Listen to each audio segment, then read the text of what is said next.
dealing with a tenant that hasn't paid their rent or has got into a bit of financial hardship can be the most challenging part of managing a property, because you want to be compassionate. You've gone round with the contractor to sort the repair out and been amazed at perhaps the condition of the property compared to when that tenant moved in. Welcome to the All Things Property podcast with me, Simon Bacon of Preferential Properties. Every week, Ian Sadler and I will delve into all things property. We'll guide you through with friendly, no-nonsense advice. So this week, we are going to talk about DIY landlords. Now, what does that mean to you? A DIY landlord is somebody who would use the services or their own devices, services of an agent or their own devices to find a tenant for their property.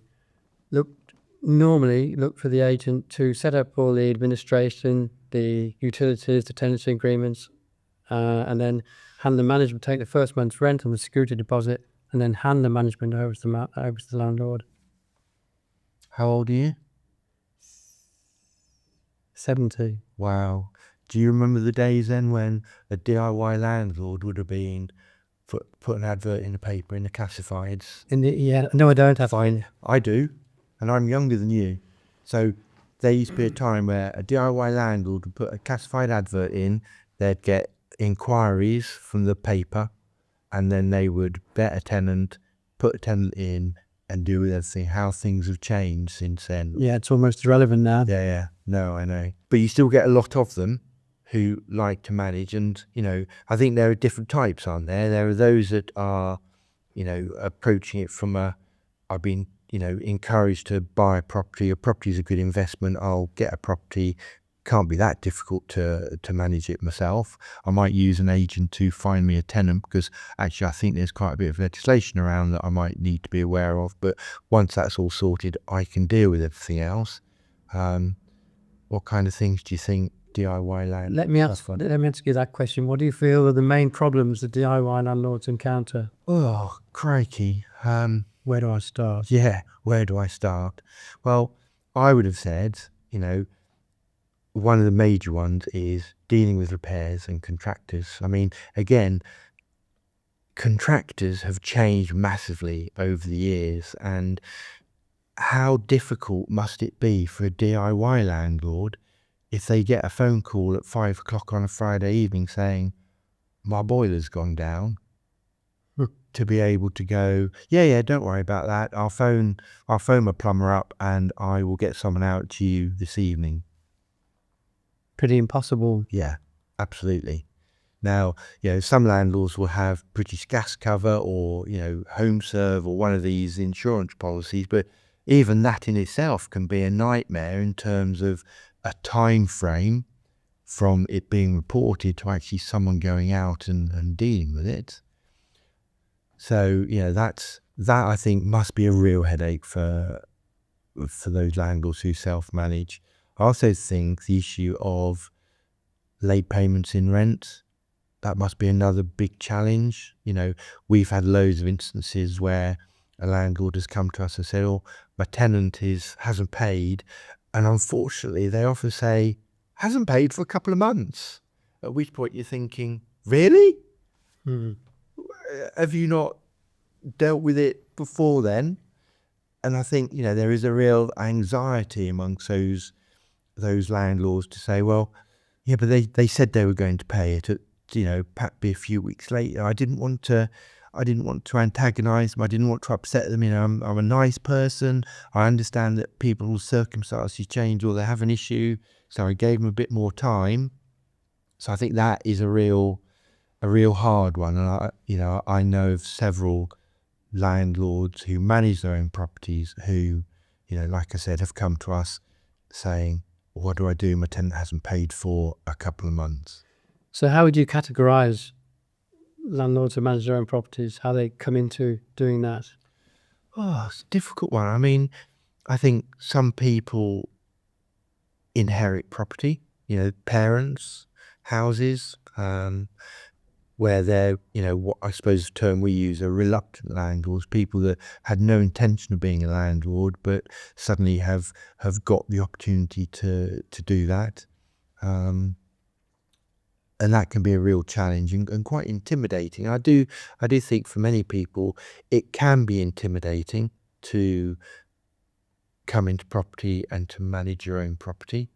But I also think there are other landlords who have wanted to build a portfolio of 2 or 3 properties as a retirement investment, who have gone into it, and I guess, I don't come across as rude when I say this, but with a certain naivety that, well, once the tenant's in there, I can walk away and I really don't need to worry about it. They're in there, they've got a tenancy agreement. I really don't need to worry about anything else. And they'll report repairs, they'll do this, they'll do that if they need me, instead of being proactive and building that relationship with the tenant. So I think they're probably the two kind of let-only landlords. And you've obviously got the third one that, why pay someone else to do something that I'm more than capable of doing? How hard can it be to, self-manage a property? And I think in the old days, it probably was a lot easier, but with, licensing, compliance, right to rent checks, referencing, ongoing compliance, making sure that, you don't miss your annual gas safety certificate or your 5-year electrical compliance or your, 10-year energy performance certificate, or actually my EPC's only a level E. Oh, it's fine, I've got an EPC. It's they're the challenges. I think we live in a very, very busy, intense world where people have so much to do and so little time to do it in it. But what that's bred is expectations. People's expectations of a service are far, far higher than they've ever been before. Whether it's a tenant who's expecting a repair to be done straight away, unrealistically, or that it's a landlord just taking it as read that the tenant will look after their property the way they would. These are preconceptions and standards that often can't be met. So education, again, is sometimes it takes a bad experience to educate a landlord, and then they will either come back to you or sell the property, depending. Yeah, and I think, looking at it dispassionately, that must be really tough for landlords that have always self-managed the properties or feel that they don't want to lose rental income by paying a letting agent management fee. The way that the world has changed over the last 10 or 15 years, and you hit the nail on the head, I think, it's expectations. Tenants' expectations, rightly so, have changed massively.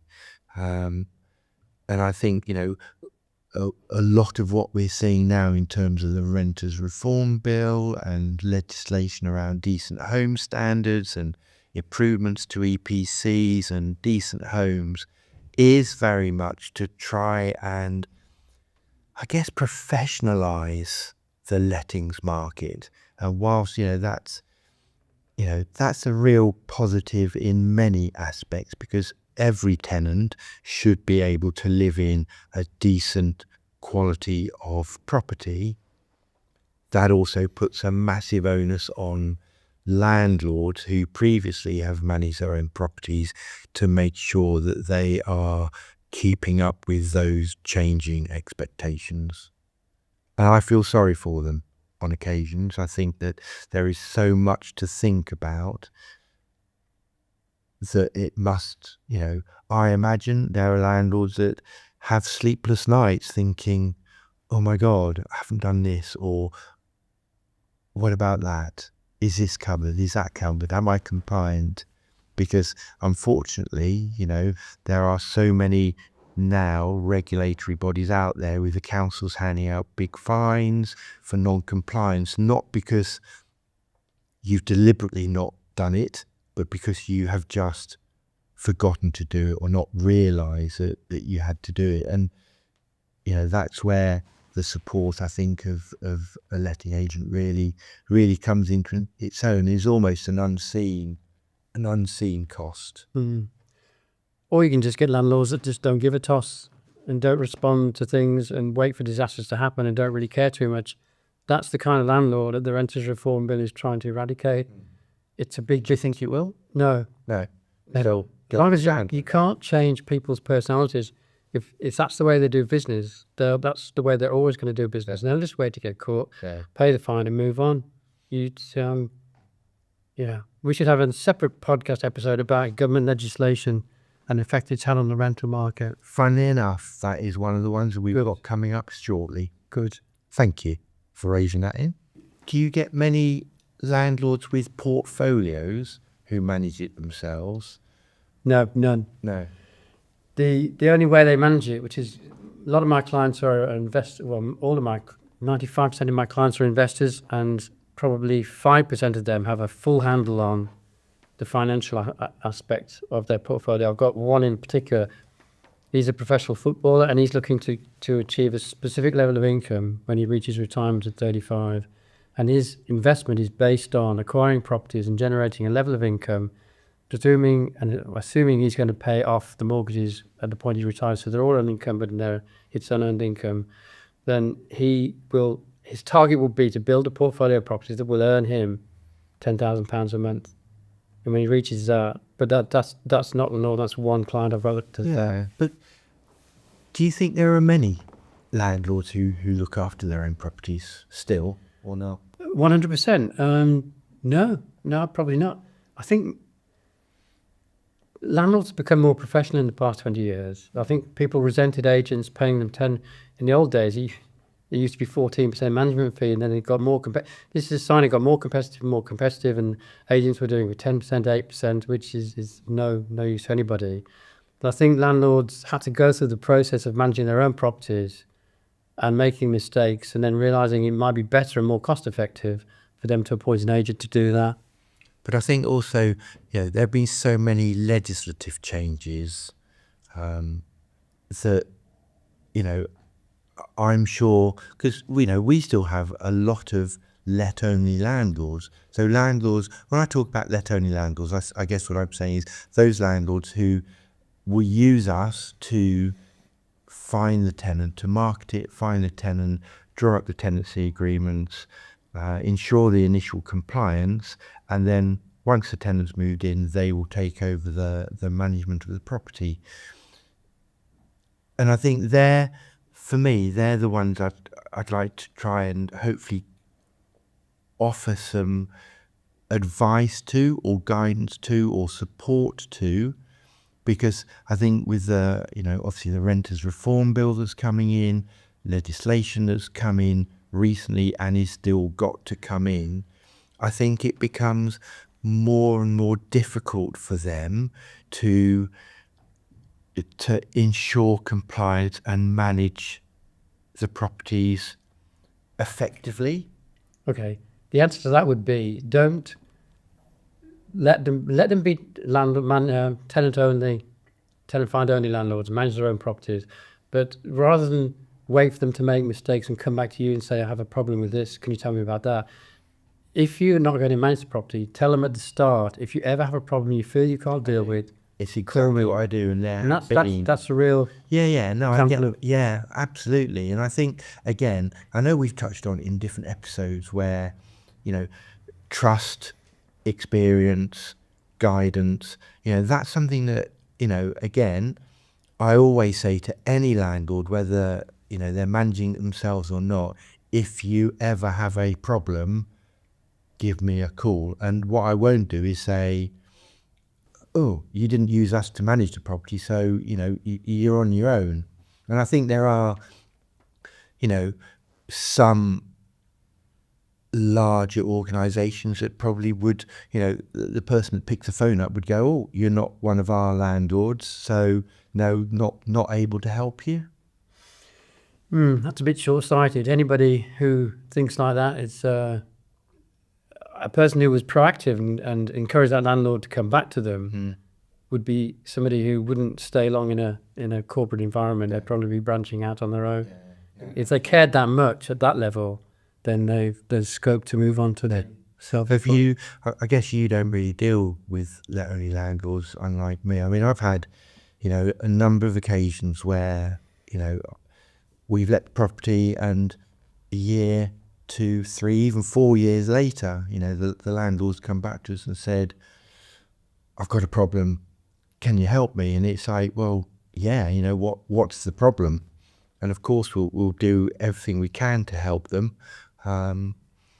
Because it's just trying to build that relationship up with them. Yes, you're going to have lost leaders, aren't you? Mm. But ultimately, you'll hope they come back to you. But you have to keep with the same approach and offering that level of service and help to everybody, hoping that even if you get 1 out of 10 back, then it's worth it. Yeah. I mean, I've had landlords who, they've had, again, I think we've touched this previously, where, the tenant's circumstances change, and very quickly, if you don't, if you're not interacting with the tenant, a situation can escalate really quickly. We've had situations where, the landlord hasn't gone round to inspect their property. They've got a phone call suddenly because there's a repair that needs doing. They've gone round with the contractor to sort the repair out, and been amazed at perhaps the condition of the property compared to when that tenant moved in, and thought, oh my God, I didn't realise that, the carpets have been absolutely destroyed, or the garden's a right mess. And often it's, a neighbour perhaps complaining about the garden. So, we've had instances where landlords have come to us and said, what do I do about this? Because they haven't built that relationship up with their particular tenant. So, and it's really hard sometimes. Another one is when the tenant doesn't pay their rent. And you're ending up having to say to them, well, this is what you need to do. Sometimes that's enough, but there are lots of landlords who manage their own properties, and I'm not talking about portfolio land. I'm just talking about a landlord that's got a property, so it's not their full-time job. It's just they see it as an income that's coming in, an investment. And when things go wrong, although there's lots of information on the internet, the ability to phone someone or to speak to someone and have them go, yeah, this is what you need to do. Let me walk it through with you, or talk it through with you. Let me show you what to do. And then, again, that's what we do, is we just say to them, oh, you need to fill this form out. This is how you fill it out. Let me send you an example of one. It's often, you can't solve every problem, but it can often be a case of just damage limitation. But if they know what the worst case scenario is, and they can't work that out themselves, but you tell them this is the worst situation that can happen, then there's an element of accepting the situation then, because they know what the future will hold, as opposed to it being unknown. It's the value of having a managing agent, isn't it? Yeah, absolutely. But having a managing agent comes with a cost. As you said, 10, 12, 14% management cost. 14%, I wish. I know, so do I. But you did mention that to start with. I know. That was in the good old days, I suppose you'd say. Very good old days. Yeah. But it's worth it, isn't it? I mean, what do you think? What do you think? Well, it's the time money equation, isn't it? But often you can't judge that equation until you've experienced a 12-month tenancy and the problems that you might get with that. Then you can justify how much time it's cost you, how much money it's cost you, and then work out how much you'd have paid as a managing agent to do it for you. And that can be their light bulb moment. And what do you think, the upcoming change in legislation and the previous legislation, what impact do you think that's had on landlords that manage their own properties? I don't think at this stage it's made them, it's not had an impact on them yet, but they know something's coming around the corner. But they're not quite sure yet. Until the government get its act together and get this bill passed, they're not going to know the full implications of it. No, but in Birmingham there's been licensing. Yeah. And again, I think that's been a challenging one. I know that Birmingham City Council are doing quite a lot of work to try and root out those landlords that perhaps haven't registered. And even for us as managing agents, it was confusing to understand exactly which postcode areas were covered by licensing. And we had a number of let-only landlords who approached us after the licensing rules had come into effect to say, oh, I think I may need to be licensed. Do you know about it? There are loads of potential minefields out for them. Lack of knowledge is very important. What do you think we as letting agents could do for those landlords? And I'm not talking about just saying to them, "Oh, come and give us your property to manage." Do you think there's I think we should do a series of podcasts to make them aware how good we are at what we do. Excellent idea. That could work, I think. Yes, I think you could be right. Just a thought. Okay, well, I like that thought. How do you deal with the cost bit though? If a landlord was looking to, come into management, what kind of things would you be saying to them? Why would you do it? Well, management is all encompassing, isn't it? It covers every aspect of it. Knowledge of legislation, management of the property, inspections, rent collection, being aware of tenant problems, finger on the pulse. Mm. I mean, one of the things I often find is when I talk to self-managing landlords, the question I ask is, when did you last go to the property? Mm-hmm. And there's loads. They know. They say, oh yeah, actually I haven't been. I ought to pop round. But I don't want too scared. Yes, I know. Which I get. And even as when we go out to do the inspections, you get the, well, what are you doing here? Why are you interrupting me? Why are you interfering with what I'm doing? And again, it's really making sure that people understand what the value is of the inspections. It's not about it's not about checking up on them. It's to help tenants as well. Inspections have a valid place, to help tenants, to make sure that if they haven't reported a repair, that we can see if something's gone wrong, or if there are works that perhaps need doing to the windows, the external redecoration. They're all the things that help to, in my opinion, inform a landlord what might need doing, or the best way. It's not about saying, oh, you need to do this to a landlord. It's about trying to say, what needs doing? How can we help you to protect your asset? So, wooden windows. I know we're in the age now of where lots of properties now have, UPVC windows, but we still have a lot where external redecoration is needed. Timber windows, timber fascias, gutters, that sort of thing, where an inspection, you can say, well, actually look, this is going to need doing at some point, because the more you let the property fall into not disrepair but not take care of it, the more your asset value is diminishing. And then you end up with, when a tenant vacates, suddenly having to go, well, gosh, in order to get a good rent for it and to get a tenant to move in, I need to do this, I need to do that, I need to redecorate the windows, I need to put new carpets down, I need to perhaps change the kitchen. And all of a sudden it's a big expense. And I think it's trying to, what I see my job for managed landlords is using the inspections as an opportunity to guide and advise them as to what may need doing in the future. So for budgeting perspectives, and what it's really interesting because, and this is something I blame you for. Again. Yes. So inspections used to be just a written form. A few years back, we started